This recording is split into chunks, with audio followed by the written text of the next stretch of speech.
आप सभी का स्वागत है। अभी 5 मिनट पहले ही जो है आपको एक बहुत ही महत्वपूर्ण सूचना आ गया है टीजीटी और पीजीटी के रोस्टर और रिजल्ट को लेकर। और यहाँ पे आपको हम बताने वाले हैं कि टीजीटी और पीजीटी का जो है रिजल्ट कब आने वाला है, रोस्टर कब जो साइट पे अपलोड होने वाला है। और एक बहुत ही खुशखबरी है, यहाँ पे जो है आपका सीट जो है 2627 सीटें जो है टीजीटी में यहाँ पे बढ़ा दी गई है। और इसी के साथ यहाँ पे सीटें की जो संख्या है वह 19,597 सीटें हो गई है। तो उसके बारे में भी हम लोग यहाँ पे बात करेंगे। और उसके साथ इस वीडियो में हम लोग जानेंगे कि डिस्ट्रिक्ट जो है अलॉट होने वाला है आपको टीआरई 3 में जितने भी स्टूडेंट है, चाहे आपको पीआरटी के हो, टीजीटी के हो, पीजीटी के हो, तो उनका डिस्ट्रिक्ट अलॉट यहाँ पे कैसे और कौन सा जिला उनको मिलेगा। साथ में यहाँ पे जो काउंसलिंग आपका होने वाला है तो वहाँ पे डॉक्यूमेंट वेरिफिकेशन जब होगा तो उसमें कौन कौन सा डॉक्यूमेंट्स लगेगा, इसमें अगर गलती है तो उसकी जगह पर क्या करना है। उसके साथ स्कूल अलॉट जो होता है कैसे होता है और ज्वाइनिंग में आप उसको कैसे लेते हैं। साथ में यहाँ पे टीजीटी और पीजीटी का तो हम लोग देखेंगे ही, साथ में ट्रेनिंग के बारे में बात करेंगे कि ट्रेनिंग में क्या क्या चीज़ें आपको लेकर जाना है, वहाँ पे खाना पीना रहना का व्यवस्था क्या होता है और कितना रुपया आपको घर से जो है लेकर जाना है।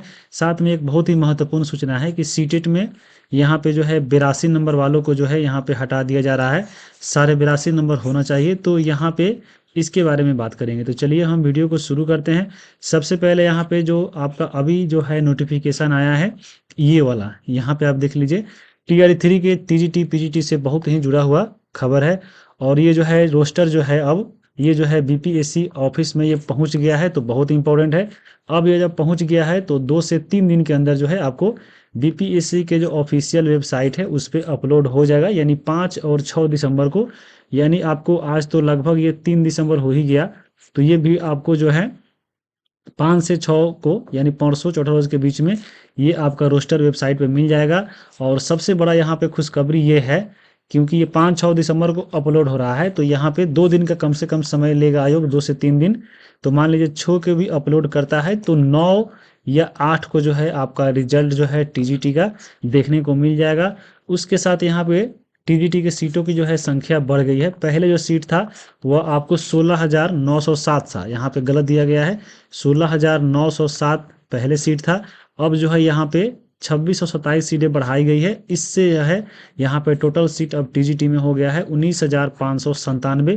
तो ये बहुत अच्छी बात है। यहाँ पे 2627 सीटें बहुत मायने रखता है। किसी किसी एग्जाम में देखिएगा इतना सीट भी नहीं आता है, तो यहाँ पे इतना सीटें बहुत मायने रखता है। ये जरूर जो है कटअप को प्रभावित करेगा, यहाँ पे 1 से 2 नंबर और यहाँ पे डाउन कर सकता है इससे। अब यहाँ पे देखिए साथ में जो है अब हम यहाँ पे थोड़ा बात कर लेते हैं पीजीटी का।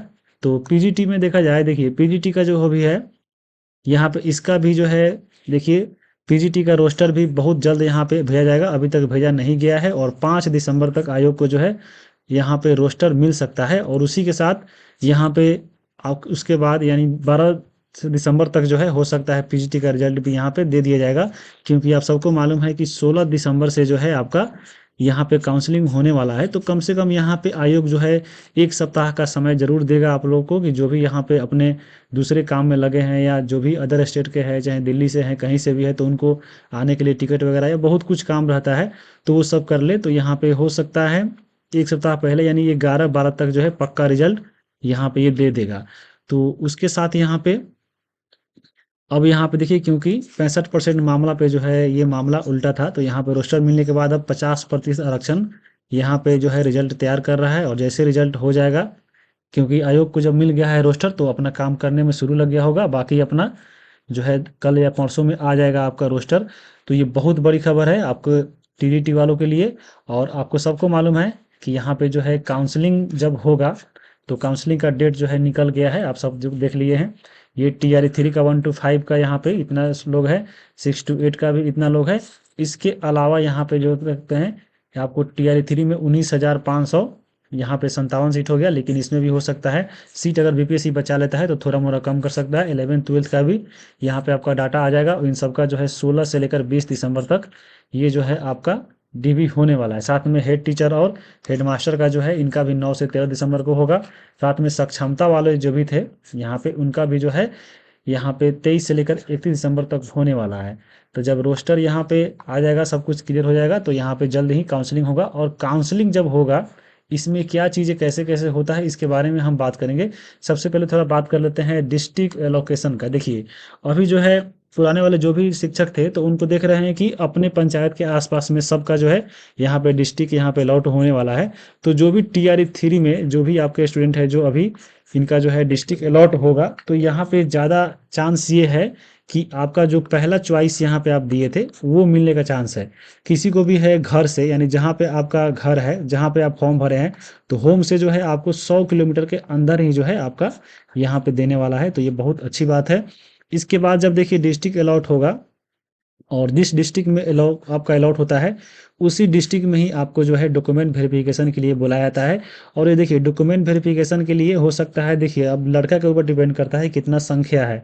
अब ज़्यादा संख्या है तो लोग पंडाल गिरा के भी यहाँ पे डॉक्यूमेंट वेरिफिकेशन हो जाता है। चाहे आपका ब्लॉक लेवल पे बीआरसी भवन होता है, चाहे डिस्ट्रिक्ट लेवल पे जो है डीआरसी भवन होता है। तो यहाँ पे जो है आपका डॉक्यूमेंट वेरिफिकेशन के लिए उसी डिस्ट्रिक्ट में आपको बुलाया जाएगा। फिर जब यहाँ पे डॉक्यूमेंट वेरिफिकेशन आप यहाँ पे करा लेंगे, तो वहाँ पे जो है आपको प्रोविज़नल यहाँ पे जो है आपको प्रोविज़नल एक आपको मिलेगा, आपको ये नियुक्ति पत्र। जब प्रोविज़नल नियुक्ति पत्र मिलेगा तो उसको लेकर जाना है आपको ट्रेनिंग सेंटर पे, जहाँ पे जिस जिला में आपका ट्रेनिंग जो है जहाँ पे होगा डीआरसी भवन में या बीआरसी भवन में या डाइट में, यहाँ पे ये आपका ये ट्रेनिंग कराएगा, वहाँ पे ये लेकर जाइएगा प्रोविज़नल वाला आपका जो ये ज्वाइनिंग लेटर है, तो ये लेकर जाइएगा। तो यहाँ पे आपको ट्रेनिंग करना शुरू हो जाएगा। तो ट्रेनिंग भी जो होता है ये आपको 30 दिनों का होता है। तो पहले जो है ट्रेनिंग होता है एक 15 दिन का, और फिर एक जो है आपको 15 दिन का होता है। इसमें अंतर क्या है, तो ये जो पहले वाला 15 दिन का होता है ये आपका आवासीय ट्रेनिंग होता है। और आवासीय ट्रेन का मतलब हुआ कि आपको वहाँ पे रहना, खाना पीना, बेड जो भी है आपको यह जो है मुहैया कराएगी सरकार, यानी एक इसका जो खर्चा है वह गवर्नमेंट उठाएगी। लेकिन जब यहाँ पे ये आवासीय जब ट्रेनिंग करते रहिएगा जब 15 दिन, तो आखिरी के दिनों में यानी आपको हो सकता है 12वां 13वां 14वां या 15वां दिन आपको जो है कोई स्कूल आसपास में अलॉट किया जाएगा कि ये आपका ये स्कूल ये मिला है। लेकिन ये स्कूल जो मिलता है वो टेम्पोररी मिलता है, यानी आपको टेम्पोररी एक स्कूल दे दिया जाएगा ट्रेनिंग के तौर पे कि हाँ आप जाकर यहाँ पे 15 दिन पढ़ाइए। तो ये जो 15 दिन आपको मिलेगा, अब जान मान लीजिए जहाँ पे कहीं पे स्कूल आपका अलॉट हो जाता है, तो ये जो आप मिलेगा ये आपको अपना खर्च उठाना है। वहाँ पे जब जाइएगा तो आपको सबसे पहले रूम खोजना पड़ेगा कि हाँ हम यहाँ पे रहेंगे। मान लीजिए रूम नहीं लेते हैं तो वहाँ पे आपको होटल लेना पड़ेगा। अब यहाँ पे जो भी खर्चा होगा वो आपका होगा। सबसे पहले रूम खोजिएगा तो रूम वाला आपको 10 दिन 15 दिन के लिए रूम नहीं देता है, वो कम से कम 1 मंथ का देता है। तो ये इसमें बहुत खर्चा हो जाता है। साथ में अब उस समय नया-नया जाते हैं तो आपको खाना बनाने के लिए जो सामान खरीदना है वो आपको लेना पड़ेगा या होटल में खाना पड़ेगा। साथ में आपको वहाँ पे जो भी चीज़ है सब खुद खरीद कर आपको वहाँ पे बेड वगैरह जो भी है सब लेना पड़ेगा।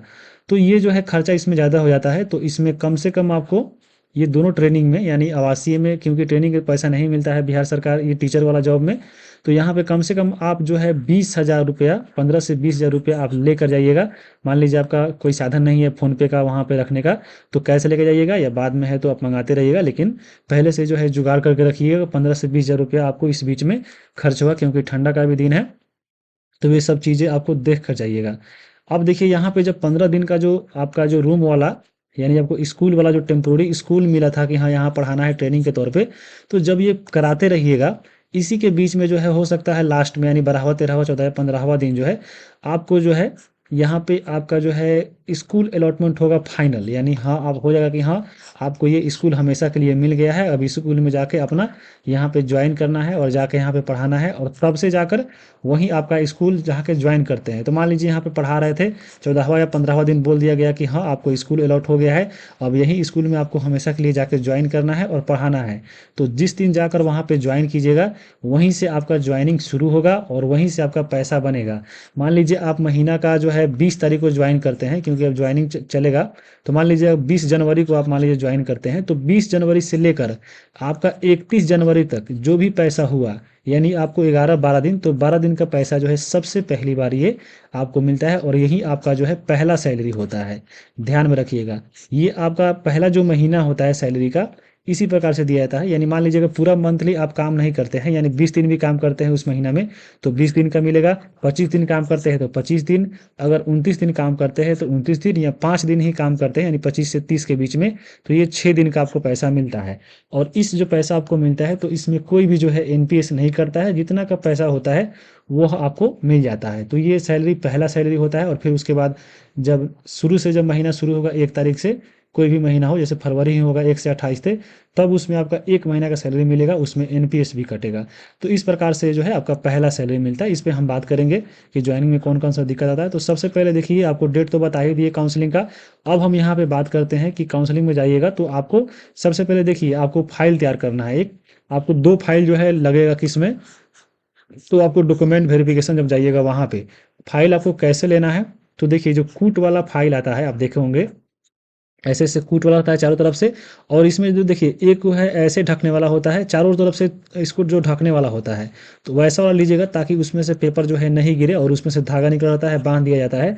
तो उस प्रकार से लीजिएगा कूट वाला। देखिएगा बहुत सारा आता है जिसमें आपको कॉपी के पेज की तरफ 2 ही तरफ इसको ढकने वाला होता है, तो वो उसमें गिरने का चांस ज़्यादा रहता है इधर उधर से। लेकिन एक आता है चारों तरफ से ऐसे ढकने वाला होता है, यानी इसका एक पार्ट इधर भी रहता है, एक पार्ट इधर भी रहता है, एक पार्ट इधर भी रहता है, एक पार्ट इधर भी, चारों तरफ से ढक दिया जाता है, तो वो सेफ रहता है। तो वैसा वाला कूट वाला जो है आपको लेना है। 2 आपको लगेगा जब डॉक्यूमेंट वेरिफिकेशन कराइएगा। तो यहाँ पे कौन कौन सा डॉक्यूमेंट लगेगा, ये चलिए हम यहाँ पे एक एक करके इसका सोल्यूशन के साथ बात करेंगे। सबसे पहले यहाँ पे आप देख लीजिए TI2 में जो है जमुई जिला से जब हुआ था, तो वहाँ पे देखिए डॉक्यूमेंट्स के लिए चिपकाया गया था कि सबसे पहले देखिए आपको बीपीएससी के वाटर मार्क वाला सभी प्रमाण पत्र की छायाप्रति जो है स्व अभिप्रमाणित करके 2 फाइलें में जमा करना है। यानी सबसे पहले क्या करना है कि जो भी आप बीपीएससी के साइट पे जब फॉर्म डालने समय अपलोड किए थे डॉक्यूमेंट्स, तो उसको जो है आपको डाउनलोड करना है। मान लीजिए जो भी यहाँ पे डाउनलोड करते हैं तो उस पे वाटर मार्क लगा रहेगा। मान लीजिए आप यहाँ पे आधार कार्ड डाउनलोड करते हैं, तो आधार कार्ड को डाउनलोड कर लीजिएगा। इसको जो है 2 फाइल तैयार करके रखिएगा, एक यहाँ पे और एक यहाँ पे। एक आधार कार्ड हम इसमें डालेंगे और एक आधार कार्ड इसमें डालेंगे। लेकिन डालेंगे कैसे, तो जैसे मान लीजिए आधार कार्ड आप निकाल लिए, तो उस पर हम लोग सेल्फ अटेस्टेड करेंगे यानी सिग्नेचर करेंगे। फिर यहाँ पे एक इसमें डालेंगे और एक इसमें डालेंगे। उसी प्रकार से जितना भी बीपीएससी के साइट पे आप अपलोड किए हैं, सीटेट का, चाहे बीएड का, चाहे एनसीएल, चाहे ईडब्ल्यूएस, चाहे पीएच, सबको डाउनलोड करके ऐसे ही 2-2 कॉपी कराकर फोटो कॉपी कराना है उसका, और साथ में सिग्नेचर करके इस दोनों फाइल में जो है रख के 2 फाइलें को तैयार करना है, वहाँ पे जमा करेगा। तो ये चीज़ें आप देख लिए। अब यहाँ पे देखिए एक एक करके हम देखते हैं कौन कौन डॉक्यूमेंट्स लगेगा। तो पहला है देखिए एप्लीकेशन फॉर्म का प्रिंट आउट। जो भी आप प्रिंट आउट यहाँ पे आप फॉर्म भरने के समय में आपको दिया गया होगा, उसको यहाँ पे डाउनलोड करके रखना है। जाइएगा बीपीएससी के साइट पे, वहाँ पे लॉगिन कर लीजिएगा, और वहाँ पे जो है डैशबोर्ड पर ये मिल जाएगा डाउनलोड करके। ये इसका जो है फोटो कॉपी निकाल लीजिएगा अपने पास में। वहाँ पे देखने के लिए रहता है कि हाँ, ये लगता नहीं है, लेता नहीं है, लेकिन देखने के लिए कि हाँ वहाँ पे कौन कौन सा आप डाटा फिल किए थे और कौन कौन डॉक्यूमेंट्स दिए थे, उसमें ये बताता है पूरा आपका डाटा। तो ये भी आपको रखना है। दोनों पे देखिए आपको एडमिट कार्ड चाहिए। एडमिट कार्ड कौन वाला, तो जो होलोग्राम के साथ आपका एग्जाम हॉल में जो इन्विजिलेटर होता है वहाँ पे चेक करता है, उस पे सिग्नेचर किया हुआ होगा, तो वह आपको लेकर जाना है। मान लीजिए आपका, क्योंकि एक ही होलोग्राम साटता है, 2 आपको एडमिट कार्ड लेकर जाना होता है, तो एक ही पे साटता है। हो सकता है होलोग्राम वाला वो ले गया हो, तो कोई दिक्कत नहीं है, बिना होलोग्राम भी लेके आइएगा।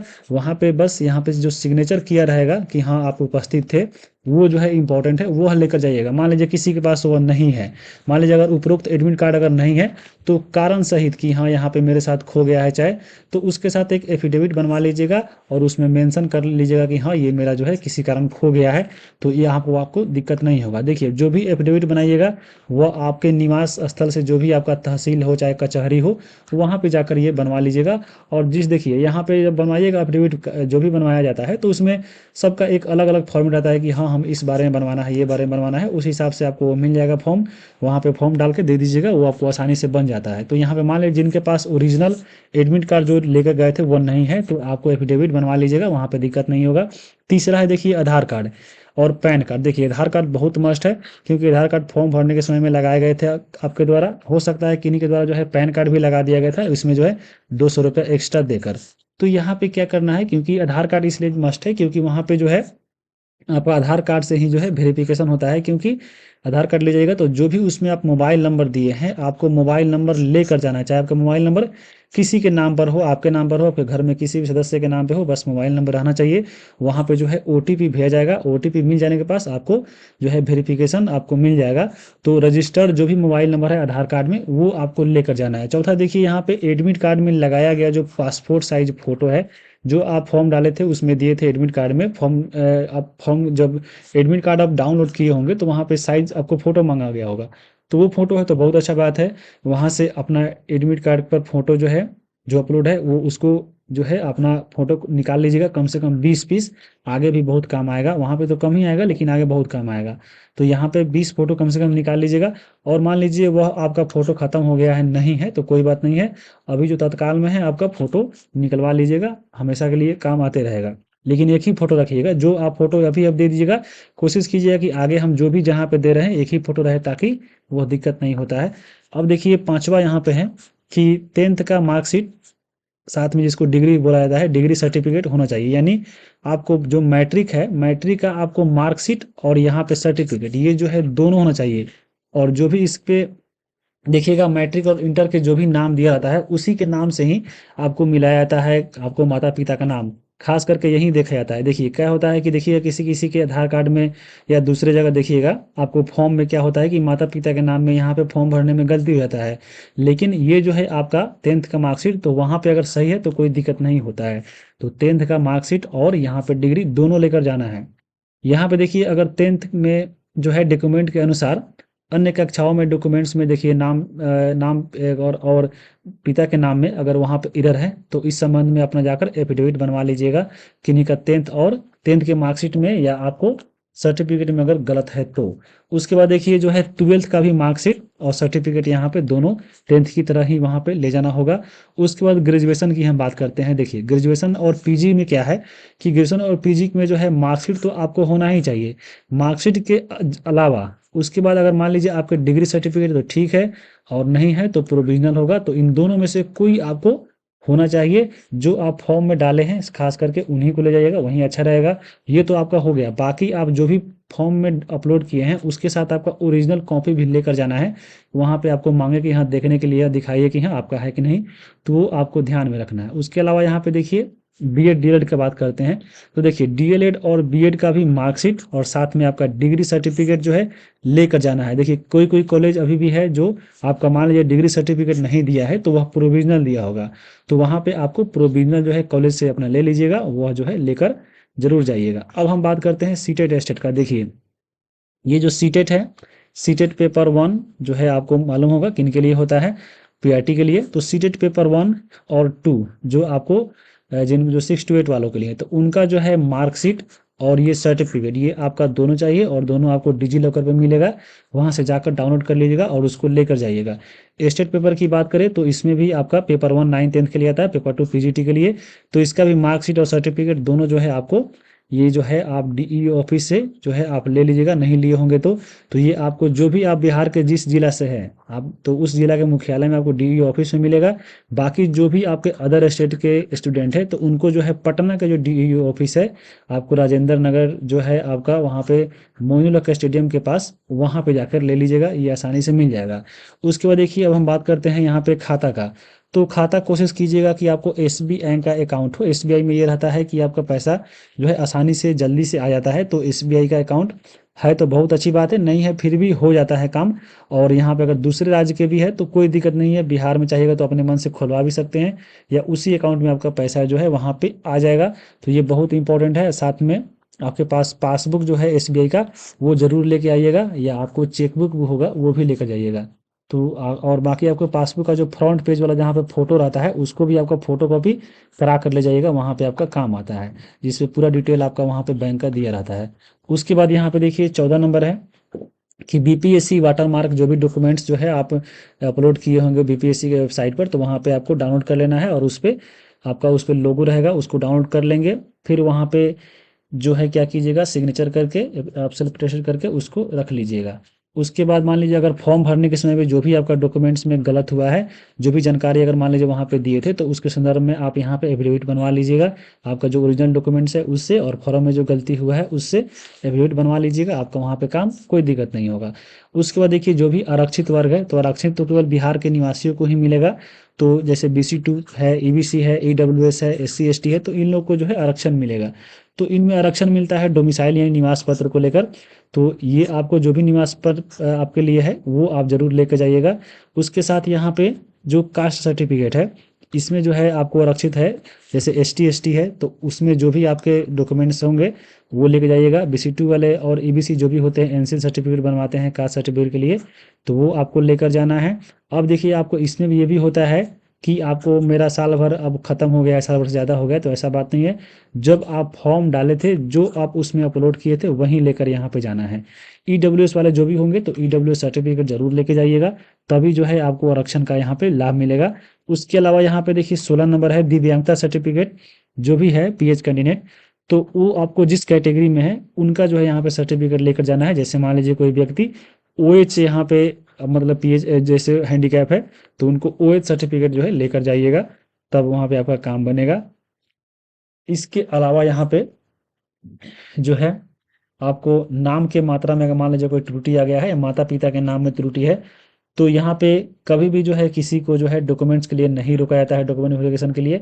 बस वहाँ पे आपको एक डॉक्यूमेंट्स जो है आपको एफिडेविट बनवा कर ले जाएगा, एफिडेविट में मेंशन करवा के कि हाँ ये गलत हो गया है, और उसके स्थान पे जो आपका ओरिजिनल है, जो जिसमें मैट्रिक का मार्कशीट और उसमें दिया गया है आपको, तो वो लेकर जाइएगा, आपको वहाँ पे काम हो जाएगा। और यहाँ पे इसके अलावा जो भी जिनका ओरिजिनल जो है छात्र है, जिनका आपको ईमानदारी अभ्यर्थी है, जिनके सारे डॉक्यूमेंट सही है, तो उनको कोई दिक्कत नहीं है, वहाँ पे सिलेक्शन हो जाएगा। बस आपको एफिडेविट बनवा के रखिएगा। अगर मान लीजिए उस समय एफिडेविट नहीं है तो आपको समय भी दिया जाएगा कि हाँ ये जल्दी करा के लाइए, फिर दोबारा भी मौका लोग देता है, तो घबराना नहीं है। और बाकी जो भी आपके ओरिजिनल डॉक्यूमेंट्स है जो आप फॉर्म में डाले थे, तो उनका भी जो है कम से कम 5-5 फोटो सेट करा के रखिएगा, आगे भी ये काम होते रहता है। तो ये आपको जानकारी थी DB से संबंधित। अब हम थोड़ा यहाँ पे बात कर लेते हैं। देखिए जो भी यहाँ पे जिनको भी अब लगता है कि हाँ हमारा कोई डाउट रह गया है, तो यहाँ पे व्हाट्सएप पे नंबर दिया गया है, वहाँ पे आप कांटेक्ट कर सकते हैं, मैसेज कर दीजिएगा। बाकी मान लीजिए अगर वहाँ पे नहीं है तो आप इंस्टाग्राम पे सर्च कीजिएगा, ये वाला नाम अंकित कुमार गुप्ता, अंकित डैश KR फिर डबल डैश गुप्ता, तो आपको यहाँ पे मिल जाएगा। वहाँ से भी आप मैसेज करके जो है जो भी आपको डाउट है वहाँ पे पूछ सकते हैं, आपको हम जरूर रिप्लाई करेंगे। बाकी यहाँ पे देखिए ट्रेनिंग में क्या होता है, तो देखिए ट्रेनिंग के लिए कब बुलाया जाएगा आपको हम बता दिए हैं।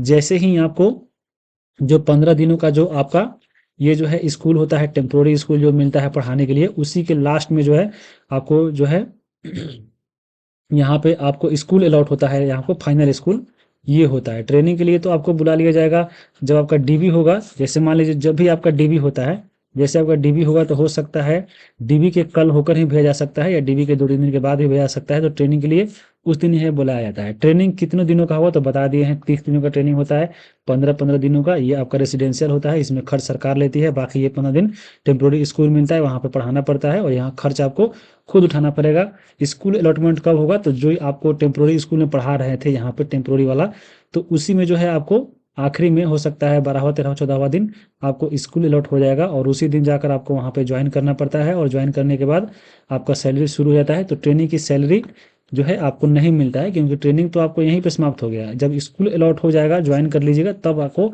सैलरी मिलेगा। ट्रेनिंग के दौरान जो है खाने पीने की व्यवस्था, ये जो 15 दिन का रेसिडेंशियल था तो इसमें आपको सरकार देगी। बाकी ये वाला जो आपको खर्च खुद उठाना है।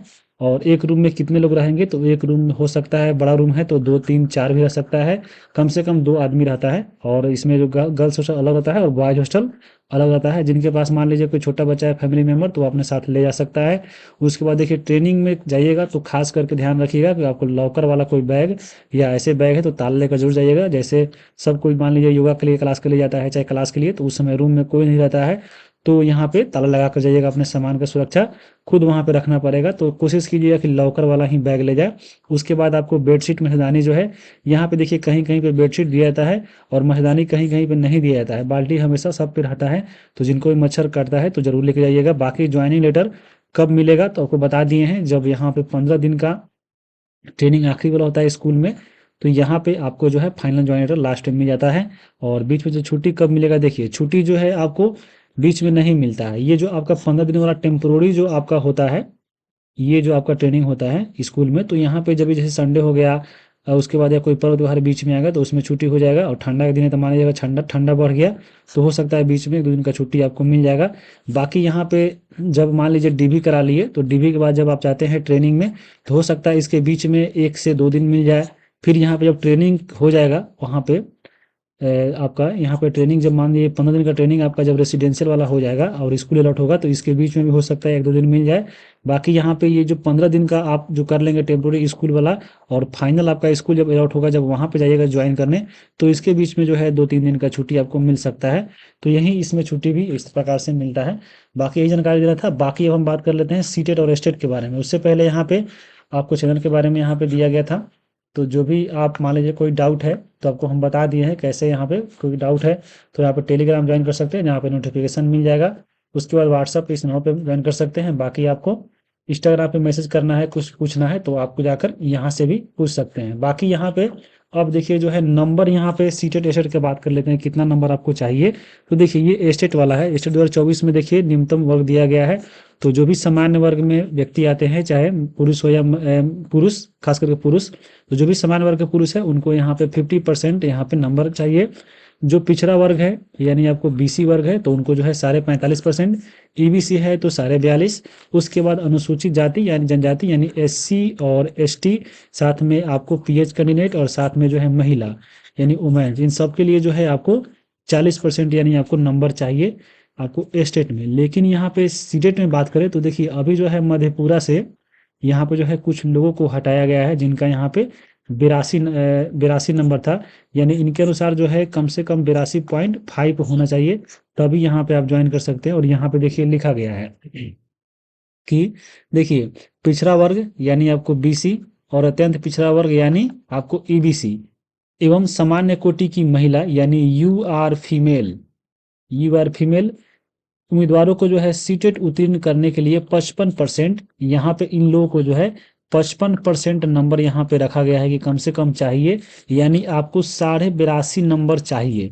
यानी बीसी, ईबीसी और यूआर फीमेल अगर महिला है तो उनको जो है 55% बिहार में नंबर चाहिए, तभी आप यहाँ पे पेपर में फॉर्म डाल सकते हैं। लेकिन यहाँ पे पेपर सीटें आपको टीआर 1-2 में क्या हुआ था कि वहाँ पे जो है इन लोगों को बहाली कर लिया गया था, लेकिन अब जो है इन लोगों को हटाया जा रहा है। तो जो भी आपको टीआर 3 के स्टूडेंट है जो डॉक्यूमेंट वेरिफिकेशन में जाने वाले हैं, तो उनको जो है मान लीजिए अगर 82 नंबर आया है तो उनको यहाँ पे दिक्कत होगा।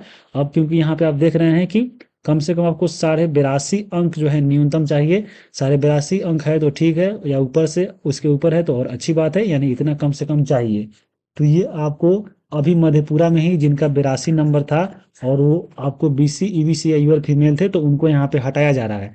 और साथ में अगर जनरल है तो उनको तो हटाया जाएगा ही, चाहे अदर स्टेट के जो भी है उनको भी अगर 82 नंबर आया है, उनको तो खैर 90 से कम भी आया है तभी हटाया जा रहा है, 89 भी आएगा तभी यहाँ पे हटना पड़ेगा। बाकी बिहार में भी जो भी आरक्षण वर्ग के आते हैं बीसी, ईबीसी और आपको यूआर फीमेल, तो उनको भी यहाँ पे हटाया जा रहा है। मधेपुरा से अभी एक लेटर आया है और वहाँ पे हटाया जा रहा है, तो आपको भी हटाया जाएगा। जो भी आपके बिहार के स्टूडेंट है जो बीसी है, ईबीसी है और साथ में यूआर फीमेल है, उनका जो है अगर यहाँ पे 82.5 नंबर कम से कम नहीं है तो उनको यहाँ पे हटा दिया जाएगा। तो यहाँ पे ध्यान रखिएगा। तो यही जानकारी देना था।